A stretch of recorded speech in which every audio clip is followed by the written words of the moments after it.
10ਵੀਂ ਜਮਾਤ ਦੇ ਸਾਰੇ ਵਿਦਿਆਰਥੀਆਂ ਦਾ ਇੱਕ ਵਾਰ ਫਿਰ ਤੋਂ ਸਵਾਗਤ ਹੈ। ਅੱਜ ਅਸੀਂ ਸਾਹਿਤਕ ਕਿਰਨਾਂ ਭਾਗ ਦੂਜਾ ਦੀ ਕਾਵਿ ਰਚਨਾ ਕਰਾਂਗੇ। ਗੌੜੀ ਬੈਰਾਗਣ ਮਹੱਲਾ ਤੀਜਾ। ਮਹੱਲਾ ਤੀਜਾ ਤੋਂ ਭਾਵ ਹੈ ਕਿ ਇਹ ਜੋ ਸ਼ਬਦ ਹੈ ਗੁਰੂ ਅਮਰਦਾਸ ਜੀ ਪਾਤਸ਼ਾਹੀ ਤੀਜੀ ਦੁਆਰਾ ਰਚਿਆ ਹੋਇਆ ਹੈ ਅਤੇ ਗੌੜੀ ਬੈਰਾਗਣ ਰਾਗ ਦੇ ਵਿੱਚ ਲਿਖਿਆ ਗਿਆ ਹੈ। ਇਸ ਸ਼ਬਦ ਰਾਹੀਂ ਪਰਮਾਤਮਾ ਜਾਂ ਗੁਰੂ ਅਮਰਦਾਸ ਜੀ ਸਾਨੂੰ ਕੀ ਸਮਝਾਉਂਦੇ ਹਨ ਕਿ ਮਨੁੱਖ ਨੂੰ ਜੋ ਹੈ ਹਰ ਸਮੇਂ ਆਪਣੇ ਪਰਮਾਤਮਾ ਦੀ ਸੇਵਾ ਕਰਨੀ ਚਾਹੀਦੀ ਹੈ। ਉਸ ਪ੍ਰਭੂ ਪਰਮਾਤਮਾ ਦਾ ਨਾਮ ਜਪਣਾ ਚਾਹੀਦਾ ਹੈ, ਕਿਉਂਕਿ ਜੋ ਕੁਛ ਹੈ ਉਹ ਸਭ ਪਰਮਾਤਮਾ ਹੀ ਹੈ। ਅਤੇ ਹੰਕਾਰੀ ਮਨੁੱਖ ਹਨ ਜੋ ਉਹ ਆਪਣੇ ਹੰਕਾਰ ਵਿੱਚ ਹੀ ਤੁਰੇ ਫਿਰਦੇ ਹਨ ਅਤੇ ਉਹਨਾਂ ਨੂੰ ਕੁਝ ਵੀ ਪ੍ਰਾਪਤ ਨਹੀਂ ਹੁੰਦਾ। ਇਸ ਕਰਕੇ ਸਾਨੂੰ ਕਦੇ ਵੀ ਹੰਕਾਰ ਨਹੀਂ ਕਰਨਾ ਚਾਹੀਦਾ ਅਤੇ ਸੱਚੇ ਮਨ ਦੇ ਨਾਲ ਉਸ ਪ੍ਰਭੂ ਪਰਮਾਤਮਾ ਦੀ ਭਗਤੀ ਕਰਨੀ ਚਾਹੀਦੀ ਹੈ। ਅਤੇ ਸੱਚੇ ਮਨ ਨਾਲ ਭਗਤੀ ਕੀਤੀ ਹੋਈ ਉਸ ਪ੍ਰਭੂ ਚਰਨਾਂ ਦੇ ਵਿੱਚ ਜ਼ਰੂਰ ਸਵੀਕਾਰ ਹੁੰਦੀ ਹੈ ਅਤੇ ਉਸ ਪ੍ਰਭੂ ਪਰਮਾਤਮਾ ਦੇ ਸਾਨੂੰ ਦਰਸ਼ਨ ਹੁੰਦੇ ਹਨ ਅਤੇ ਸਾਡਾ ਜੋ ਹੈ ਲੋਕ ਪਰਲੋਕ ਸਵਾਰਿਆ ਜਾਂਦਾ ਹੈ। ਸ਼ੁਰੂ ਕਰਦੇ ਹਾਂ। ਮਨਮੁਖ ਗਰਭ ਨਾ ਪਾਇਓ ਅਗਿਆਨ ਇਆਣੇ। ਮਨਮੁਖ ਕਿਸ ਨੂੰ ਕਿਹਾ ਗਿਆ ਹੈ? ਮਨਮੁਖ ਤੋਂ ਭਾਵ ਹੈ ਜੋ ਮਨੁੱਖ ਆਪਣੇ ਮਨ ਦੇ ਪਿੱਛੇ ਲੱਗਦੇ ਹਨ, ਜੋ ਚੰਗੇ ਪਾਸੇ ਨਹੀਂ ਲੱਗਦੇ, ਮਾੜੇ ਕੰਮ ਕਰਦੇ ਹਨ, ਉਹਨਾਂ ਨੂੰ ਮਨਮੁਖ ਕਿਹਾ ਗਿਆ ਹੈ। ਗਰਭ ਤੋਂ ਭਾਵ ਹੈ ਹੰਕਾਰ। ਕਿਤੇ ਜੋ ਮਨਮੁਖ ਲੋਕ ਹੁੰਦੇ ਹਨ ਉਹ ਆਪਣੇ ਹੰਕਾਰ ਵਿੱਚ ਹੀ ਤੁਰੇ ਫਿਰਦੇ ਹਨ ਅਤੇ ਉਹ ਪਰਮਾਤਮਾ ਦੀ ਪ੍ਰਾਪਤੀ ਨਹੀਂ ਕਰ ਸਕਦੇ। ਅਗਿਆਨ ਇਆਣੇ ਮੀਨਸ ਹਰ ਇੱਕ ਗਿਆਨ ਤੋਂ ਉਹ ਸੱਖਣੇ ਹੁੰਦੇ ਹਨ। ਇਆਣੇ ਮਤਲਬ ਸੱਖਣੇ, ਉਹਨਾਂ ਨੂੰ ਕੁਝ ਵੀ ਪ੍ਰਾਪਤ ਨਹੀਂ ਹੁੰਦਾ। ਜਿਹੜੇ ਹੰਕਾਰੀ ਮਨੁੱਖ ਹੁੰਦੇ ਹਨ ਉਹ ਆਪਣੇ ਹੰਕਾਰ ਵਿੱਚ ਫਸੇ ਰਹਿੰਦੇ ਹਨ ਅਤੇ ਉਹਨਾਂ ਨੂੰ ਕੁਝ ਵੀ ਪ੍ਰਾਪਤ ਨਹੀਂ ਹੁੰਦਾ। ਸਤਿਗੁਰ ਸੇਵਾ ਨਾ ਕਰੇ ਫਿਰ ਪਛਤਾਣੇ। ਕਹਿੰਦੇ ਅਜਿਹੇ ਲੋਕ ਹੁੰਦੇ ਹਨ ਜੋ ਮਨਮੁਖ ਲੋਕ ਹੁੰਦੇ ਹਨ, ਉਹ ਆਪਣੇ ਸਤਿਗੁਰ ਦੀ ਸੇਵਾ ਨਹੀਂ ਕਰਦੇ, ਉਸ ਪਰਮਾਤਮਾ ਦਾ ਨਾਮ ਨਹੀਂ ਜਪਦੇ। ਜਦੋਂ ਉਹਨਾਂ ਕੋਲ ਸਮਾਂ ਹੁੰਦਾ ਹੈ ਤਾਂ ਉਹ ਆਪਣਾ ਸਾਰਾ ਸਮਾਂ ਆਪਣੇ ਹੰਕਾਰ ਦੇ ਵਿੱਚ ਹੀ ਸਮਾਪਤ ਕਰ ਦਿੰਦੇ ਹਨ ਅਤੇ ਜਦੋਂ ਫਿਰ ਸਮਾਂ ਨਿਕਲ ਜਾਂਦਾ ਹੈ ਤਾਂ ਬਾਅਦ ਦੇ ਵਿੱਚ ਪਛਤਾਉਂਦੇ ਹਨ, ਪਰ ਫਿਰ ਬਾਅਦ ਦੇ ਵਿੱਚ ਪਛਤਾਉਣ ਦਾ ਕੋਈ ਫਾਇਦਾ ਨਹੀਂ ਹੁੰਦਾ। ਗਰਭ ਜੋਨੀ ਵਸ ਪਾਏ ਦੇ ਗਰਭੇ ਗਲ ਜਾਣੇ। ਕਿਤੇ ਅਜਿਹੇ ਮਨੁੱਖ ਹੁੰਦੇ ਹਨ ਜੋ ਗਰਭ ਜੋਨੀ ਵਿੱਚ ਪਏ ਰਹਿੰਦੇ ਹਨ, ਭਾਵ ਜਨਮ ਮਰਨ ਦੇ ਚੱਕਰਾਂ ਵਿੱਚ ਪਏ ਰਹਿੰਦੇ ਹਨ ਅਤੇ ਇਹਨਾਂ ਚੱਕਰਾਂ ਦੇ ਵਿੱਚ ਪਏ ਹੀ ਉਹ ਸੜਦੇ ਗਲਦੇ ਰਹਿੰਦੇ ਹਨ ਅਤੇ ਗਰਭ ਨੂੰ ਆਪਣਾ ਮਤਲਬ ਜੋ ਜਨਮ ਹੈ ਉਸਨੂੰ ਖਰਾਬ ਕਰਦੇ ਹਨ। ਮਨਮੁਖ ਲੋਕ ਜੋ ਹਨ ਕਹਿੰਦੇ ਜਨਮ ਮਰਨ ਦੇ ਚੱਕਰਾਂ ਵਿੱਚ ਹੀ ਪਿਆ ਰਹਿੰਦੇ ਹਨ। ਮੇਰੇ ਕਰਤੇ ਇਵੇਂ ਭਾਵ ਦਾ ਮਨਮੁਖ ਪਰਮਾਣੇ। ਕਿਤੇ ਜੋ ਹੈ ਮੇਰਾ ਪ੍ਰਭੂ ਪ੍ਰੀਤਮ ਹੈ, ਉਸਨੂੰ ਇਹੀ ਚੰਗਾ ਲੱਗਦਾ ਹੈ ਕਿ ਜੋ ਮਨਮੁਖ ਹਨ ਉਹ ਹਮੇਸ਼ਾ ਇਹੋ ਜਿਹੇ ਜਨਮ ਮਰਨ ਦੇ ਚੱਕਰਾਂ ਵਿੱਚ ਹੀ ਪਏ ਰਹਿਣ। ਕਿਉਂਕਿ ਜੋ ਗਲਤ ਕੰਮ ਕਰੇਗਾ ਤਾਂ ਫਿਰ ਉਸਨੂੰ ਉਸਦੀ ਸਜ਼ਾ ਤਾਂ ਉਸਨੂੰ ਕੱਟਣੀ ਹੀ ਪਏਗੀ। ਇਸ ਕਰਕੇ ਮੇਰੇ ਕਹਿੰਦਾ ਪਰਮਾਤਮਾ ਨੂੰ ਵੀ ਇਹੀ ਭਾਉਂਦਾ ਹੈ ਕਿ ਇਹ ਲੋਕ ਜਨਮ ਮਰਨ ਦੇ ਚੱਕਰਾਂ ਵਿੱਚ ਪਏ ਰਹਿਣ, ਭਟਕਦੇ ਰਹਿਣ ਅਤੇ ਕਦੇ ਵੀ ਇਹਨਾਂ ਨੂੰ ਸ਼ਾਂਤੀ ਮੁਕਤੀ ਨਾ ਮਿਲੇ। ਮੇਰੇ ਹਰ ਪ੍ਰਭੂ ਲੇਖ ਲਿਖਾਇਆ ਧੁਰ ਮਸਤਕ ਪੂਰਾ। ਕਹਿੰਦਾ ਜੋ ਮੇਰਾ ਪ੍ਰਭੂ ਹੈ, ਮੇਰਾ ਪਰਮਾਤਮਾ ਹੈ, ਉਸਨੇ ਮੇਰੇ ਮੱਥੇ 'ਤੇ ਧੁਰ ਤੋਂ ਹੀ ਮਤਲਬ ਉੱਪਰੋਂ ਹੀ ਲੇਖ ਲਿਖ ਦਿੱਤਾ ਹੈ ਕਿ ਮੈਂ ਪਰਮਾਤਮਾ ਦੀ ਭਗਤੀ ਕਰਾਂਗਾ। ਭਾਵ ਜੋ ਸਾਡੇ ਚੰਗੇ ਕਰਮ ਹਨ ਉਹ ਪਰਮਾਤਮਾ ਪਹਿਲਾਂ ਹੀ ਉੱਪਰੋਂ ਹੀ ਲਿਖ ਕੇ ਸਾਡੇ ਨਾਲ ਭੇਜਦਾ ਹੈ। ਕਹਿੰਦਾ ਮੇਰੇ ਹਰ ਪ੍ਰਭੂ ਲੇਖ ਲਿਖਾਇਆ ਧੁਰ ਮਸਤਕ ਪੂਰਾ। ਕਹਿੰਦਾ ਉਹ ਧੁਰੋਂ ਤੋਂ ਹੀ ਮੇਰੇ ਮੱਥੇ 'ਤੇ ਪਰਮਾਤਮਾ ਨੇ ਮੇਰੇ ਚੰਗੇ ਲੇਖ ਲਿਖ ਦਿੱਤੇ ਹਨ। ਹਰ ਹਰ ਨਾਮ ਧਿਆਇਆ, ਭੇਟਿਆ ਗੁਰ ਸੂਰਾ। ਇਹਨਾਂ ਹਰ ਹਰ ਨਾਮ ਧਿਆਇਆ, ਇਹਨੇ ਜਦੋਂ ਜਦੋਂ ਵੀ ਮੈਂ ਉਸ ਪ੍ਰਭੂ ਪਰਮਾਤਮਾ ਦਾ ਨਾਮ ਲਿਆ ਹੈ, ਉਸ ਸੱਚੇ ਪਰਮਾਤਮਾ ਦਾ ਨਾਮ ਧਿਆਇਆ ਹੈ, ਤਾਂ ਮੈਨੂੰ ਇੱਕ ਬਹੁਤ ਹੀ ਸ਼ਕਤੀਸ਼ਾਲੀ ਗੁਰੂ ਦੇ ਨਾਲ ਭੇਟ ਹੋਈ ਹੈ, ਮੇਰੀ ਮੁਲਾਕਾਤ ਹੋਈ ਹੈ। ਭਾਵ ਕਿ ਜੋ ਗੁਰਮੁਖ ਹੈ, ਜਦੋਂ ਵੀ ਆਪਣਾ ਸੱਚੇ ਮਨ ਦੇ ਨਾਲ ਆਪਣੇ ਪਰਮਾਤਮਾ ਨੂੰ ਧਿਆਉਂਦਾ ਹੈ, ਤਾਂ ਉਸ ਦੀ ਮੁਲਾਕਾਤ ਆਪਣੇ ਗੁਰੂ ਨਾਲ ਜ਼ਰੂਰ ਹੁੰਦੀ ਹੈ। ਮੇਰਾ ਪਿਤਾ ਮਾਤਾ ਹਰ ਨਾਮ ਹੈ, ਹਰ ਬੰਦਪ ਬੀਰਾ। ਜੋ परमात्मा है वो मेरा पिता है, मेरी माता है, और परमात्मा जो है हर बंदप बीरा मीन्स हर कोई रिश्तेदार जो है मेरा परमात्मा ही है। माता पिता ते बंदप मीन्स रिश्तेदार, बीरा मतलब भरा।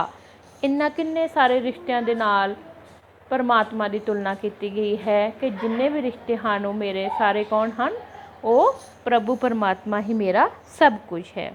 हर हर बख्श मिलाए प्रभु जन नानक कीरा। ਇਹਨਾਂ परमात्मा ਨੂੰ ਕਹਿ ਰਿਹਾ ਹੈ ਕਿ ਮੇਰੇ ਤੇ ਬਖਸ਼ਿਸ਼ ਕਰੋ ਤੇ ਮੈਨੂੰ ਆਪਣੇ ਚਰਨਾਂ ਦੇ ਵਿੱਚ ਲਗਾ ਲਓ। ਜਨ ਨਾਨਕ ਕੀਰਾ ਭਾਵ ਕਿ ਇਸ ਨਾਨਕ ਨੂੰ ਆਪਣੇ ਚਰਨਾਂ ਦੇ ਵਿੱਚ ਜਗ੍ਹਾ ਦੇ ਦਿਓ, ਇਸ ਨੂੰ ਆਪਣੇ ਵਿੱਚ ਮਿਲਾ ਲਓ ਤੇ ਆਪਣੀ ਜੋ ਬਖਸ਼ਿਸ਼ ਹੈ ਇਸ ਤੇ ਕਰੋ।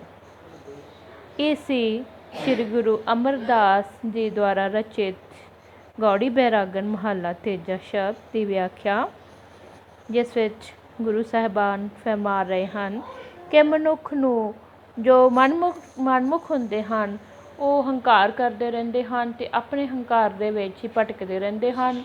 उन्हां नूं किसी भी चीज़ की प्राप्ति नहीं हुंदी ते इस संसार ते वो जन्म मरण दे चक्रां दे विच पए रहंदे हन। तो कहते परमात्मा नूं भी यही पाउंदा है कि जो मनमुख हैं वो हमेशा इदां ही जन्म मरण के चक्रां दे विच पए रहन। इस करके कहते जदों भी मैं अपने परमात्मा का नाम लिया है तो मैनू एक बहुत ही शक्तिशाली गुरु दे नाल मुलाकात मेरी हुई है, भेंट हुई है। तो जो बड़े सारे रिश्तियां दे नाल परमात्मा की तुलना की गई है कि जो परमात्मा है मेरी माता है, पिता है, मेरे सारे रिश्तेदार हैं, मेरा भरा है, तो सब कुछ जो है मेरा परमात्मा ही है। तो परमात्मा उन्हां ते बख्शिश करन ते उन्हां नूं अपने विच मिला लैन। इस तरह कविता दे विचों 3 नंबर का प्रश्न वड्डा पूछा जा सकता है और 1 नंबर वाले प्रश्न भी पूछे जाएंगे, जिवें कि मनमुख तो की भाव है।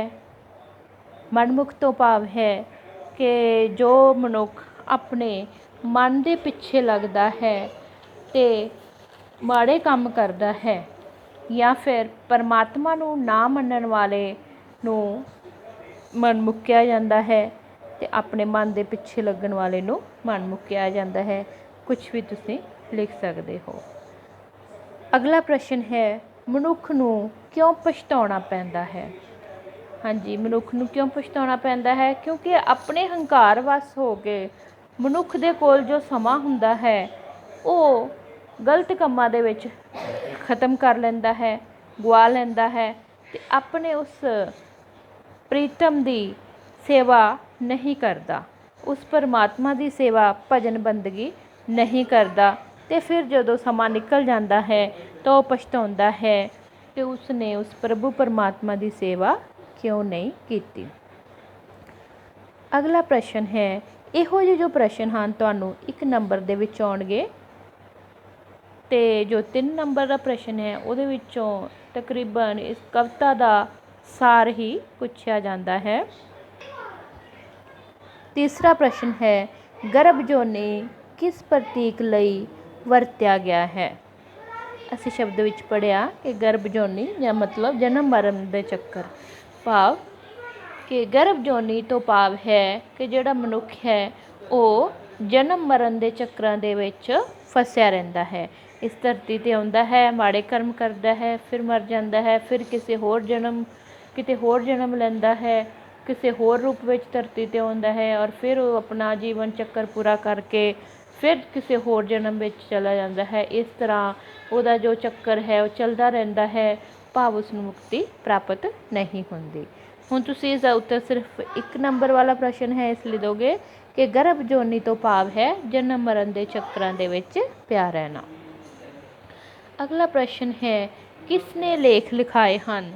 ਤਾਂ ਉਸ ਦਾ ਉੱਤਰ ਹੈ ਗੁਰਮੁਖ ਜੋ ਹੈ ਗੁਰੂ ਦੇ ਕਹੇ 'ਤੇ ਚੱਲਣ ਵਾਲੇ ਵਡਭਾਗੀਆਂ ਨੇ ਲੇਖ ਲਿਖਾਏ ਹਨ, ਭਾਵ ਜੋ ਲੋਕ ਗੁਰੂ ਦੇ ਦੱਸੇ ਹੋਏ ਰਾਹ 'ਤੇ ਚੱਲਦੇ ਹਨ ਜਾਂ ਗੁਰੂ ਦੇ ਭਜਨ ਬੰਦਗੀ ਕਰਦੇ ਹਨ, ਉਹਨਾਂ ਨੇ ਲੇਖ ਲਿਖਾਏ ਹੋਏ ਹਨ। ਅਗਲਾ ਪ੍ਰਸ਼ਨ ਹੈ ਪ੍ਰਭੂ ਦੇ ਨਾਮ ਦੀ ਕਿਹੜੇ ਸਮਾਜਿਕ ਰਿਸ਼ਤਿਆਂ ਨਾਲ ਤੁਲਨਾ ਕੀਤੀ ਗਈ ਹੈ? ਉੱਤਰ ਪ੍ਰਭੂ ਦੇ ਨਾਮ ਦੀ ਤੁਲਨਾ ਮਾਤਾ, ਪਿਤਾ, ਭਰਾ ਅਤੇ ਰਿਸ਼ਤੇਦਾਰਾਂ ਆਦਿ ਨਾਲ ਕੀਤੀ ਗਈ ਹੈ।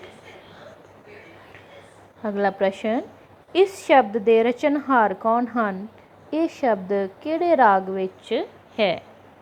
ਇਸ ਦਾ ਉੱਤਰ ਹੈ ਕਿ ਇਹ ਸ਼ਬਦ ਜੋ ਹੈ ਤੀਸਰੀ ਪਾਤਸ਼ਾਹੀ ਸ਼੍ਰੀ ਗੁਰੂ ਅਮਰਦਾਸ ਜੀ ਦੀ ਰਚਨਾ ਹੈ ਅਤੇ ਇਹ ਸ਼ਬਦ ਗੌੜੀ ਬੈਰਾਗਨ ਰਾਗ ਵਿੱਚ ਦਰਜ ਹੈ। ਅਗਲਾ ਪ੍ਰਸ਼ਨ ਹਰੀ ਦੀ ਬਖਸ਼ਿਸ਼ ਨਾਲ ਕੀ ਮਿਲਦਾ ਹੈ? ਸ਼ਬਦ ਨੂੰ ਆਧਾਰ ਬਣਾ ਕੇ ਲਿਖੋ। ਹਰੀ ਭਾਵ ਪਰਮਾਤਮਾ, ਕਿ ਜੋ ਪਰਮਾਤਮਾ ਜੋ ਸਾਡੇ 'ਤੇ ਬਖਸ਼ਿਸ਼ ਹੁੰਦੀ ਹੈ ਤਾਂ ਸਾਨੂੰ ਕੀ ਪ੍ਰਾਪਤ ਹੁੰਦਾ ਹੈ? ਇਸ ਦਾ ਉੱਤਰ ਹੈ ਹਰੀ ਦੀ ਬਖਸ਼ਿਸ਼ ਨਾਲ ਮਨੁੱਖ ਪਰਮਾਤਮਾ ਵਿੱਚ ਅਭੇਦ ਹੋ ਜਾਂਦਾ ਹੈ, ਭਾਵ ਜੋ ਸਾਡੀ ਆਤਮਾ ਹੈ ਉਹ ਪਰਮਾਤਮਾ ਵਿੱਚ ਲੀਨ ਹੋ ਜਾਂਦੀ ਹੈ ਅਤੇ ਮਨੁੱਖ ਜਨਮ ਮਰਨ ਦੇ ਚੱਕਰਾਂ ਵਿੱਚੋਂ ਕੱਟਿਆ ਜਾਂਦਾ ਹੈ ਅਤੇ ਉਸ ਨੂੰ ਮੁਕਤੀ ਪ੍ਰਾਪਤ ਹੁੰਦੀ ਹੈ। ਉਸ ਨੂੰ ਉਸ ਪ੍ਰਭੂ ਪਰਮਾਤਮਾ ਦਾ ਸਾਥ ਪ੍ਰਾਪਤ ਹੁੰਦਾ ਹੈ ਅਤੇ ਉਹ ਮਨੁੱਖ ਜੋ ਹੈ ਪਰਮਾਤਮਾ ਦੇ ਚਰਨਾਂ ਦੇ ਵਿੱਚ ਹੀ ਨਿਵਾਸ ਕਰਦਾ ਹੈ। ਇਸ ਕਰਕੇ ਸਾਨੂੰ ਸਭ ਨੂੰ ਉਸ ਸੱਚੇ ਪ੍ਰਭੂ ਪਰਮਾਤਮਾ ਦਾ ਨਾਮ ਲੈਣਾ ਚਾਹੀਦਾ ਹੈ। ਇਹ ਸਨ ਇਸ ਕਵਿਤਾ ਇਸ ਸ਼ਬਦ ਦੇ ਛੋਟੇ ਪ੍ਰਸ਼ਨ ਜੋ ਕਿ 1 ਨੰਬਰ ਦੇ ਪੁੱਛੇ ਜਾ ਸਕਦੇ ਹਨ ਅਤੇ 3 ਨੰਬਰ ਵਾਲੇ ਸ਼ਬਦ ਦੇ ਵਿੱਚ ਇਸ ਪੂਰੇ 3 ਨੰਬਰ ਵਾਲੇ ਪ੍ਰਸ਼ਨ ਦੇ ਵਿੱਚ ਇਸ ਸ਼ਬਦ ਦੀ ਪੂਰੀ ਵਿਆਖਿਆ ਪੁੱਛੀ ਜਾ ਸਕਦੀ ਹੈ, ਭਾਵ ਕਵਿਤਾ ਦਾ ਸਾਰ ਪੁੱਛਿਆ ਜਾਏਗਾ। ਵਿਦਿਆਰਥੀਓ, ਇੱਕ ਗੱਲ ਮੈਂ ਹੋਰ ਤੁਹਾਡੇ ਨਾਲ ਕਰਨਾ ਚਾਹਾਂਗੀ ਕਿ ਸਿਲੇਬਸ ਜੋ ਹੈ ਮੈਂ ਤੁਹਾਨੂੰ ਸੈਂਡ ਕਰ ਦਿੱਤਾ ਸੀ ਅਤੇ ਉਹਦੇ ਵਿੱਚ ਪ੍ਰੋਜੈਕਟ ਵਰਕ ਵੀ ਆਇਆ ਹੋਏਗਾ ਅਤੇ ਉਸ ਪ੍ਰੋਜੈਕਟ ਵਰਕ ਨੂੰ ਤੁਸੀਂ ਧਿਆਨ ਦੇ ਨਾਲ ਪੜ੍ਹੋ ਅਤੇ ਆਪਣੀ ਰੁਚੀ ਦੇ ਆਧਾਰ 'ਤੇ ਤੁਸੀਂ ਮੇਰੇ ਨਾਲ ਇਹ ਗੱਲ ਸਾਂਝੀ ਕਰਨਾ ਕਿ ਤੁਸੀਂ ਕਿਹੜੇ ਵਿਸ਼ੇ 'ਤੇ ਪ੍ਰੋਜੈਕਟ ਬਣਾਉਣਾ ਚਾਹੋਗੇ। ਆਪਣਾ ਵਿਸ਼ਾ ਚੁਣ ਕੇ ਉਸ ਨੂੰ ਮੈਨੂੰ ਭੇਜਣ ਦੀ ਕਿਰਪਾਲਤਾ ਕਰਨਾ ਕਿ ਕਿਹੜਾ ਵਿਸ਼ਾ ਤੁਹਾਨੂੰ ਚਾਹੀਦਾ ਹੈ, ਕਿਉਂਕਿ ਅਸੀਂ ਪ੍ਰੋਜੈਕਟ ਵੀ ਨਾਲ ਦੀ ਨਾਲ ਬਣਾਉਣਾ ਸ਼ੁਰੂ ਕਰੀਏ, ਕਿਉਂਕਿ ਉਸਦੇ ਵਾਸਤੇ ਵੀ ਸਾਨੂੰ ਟਾਈਮ ਚਾਹੀਦਾ ਹੈ। ਇਸ ਤੋਂ ਇਲਾਵਾ ਜੋ ਪ੍ਰਸ਼ਨ ਹਨ ਉਹ ਤੁਹਾਨੂੰ ਅਸਾਈਨਮੈਂਟ ਦੇ ਰੂਪ ਵਿੱਚ ਦਿੱਤੇ ਜਾਣਗੇ ਅਤੇ ਉਹਨਾਂ ਪ੍ਰਸ਼ਨਾਂ ਦੇ ਉੱਤਰ ਤੁਸੀਂ ਮੈਨੂੰ ਲਿਖ ਕੇ ਭੇਜੋਗੇ। ਉਮੀਦ ਕਰਦੀ ਹਾਂ ਕਿ ਤੁਹਾਨੂੰ ਇਸ ਕਵਿਤਾ ਦੀ ਇਸ ਸ਼ਬਦ ਦੀ ਚੰਗੀ ਤਰ੍ਹਾਂ ਵਿਆਖਿਆ ਸਮਝ ਆ ਗਈ ਹੋਵੇਗੀ ਅਤੇ ਇਸ ਦੇ ਨਾਲ ਹੀ ਮੈਂ ਤੁਹਾਡਾ ਬਹੁਤ ਬਹੁਤ ਧੰਨਵਾਦ ਕਰਦੀ ਹਾਂ।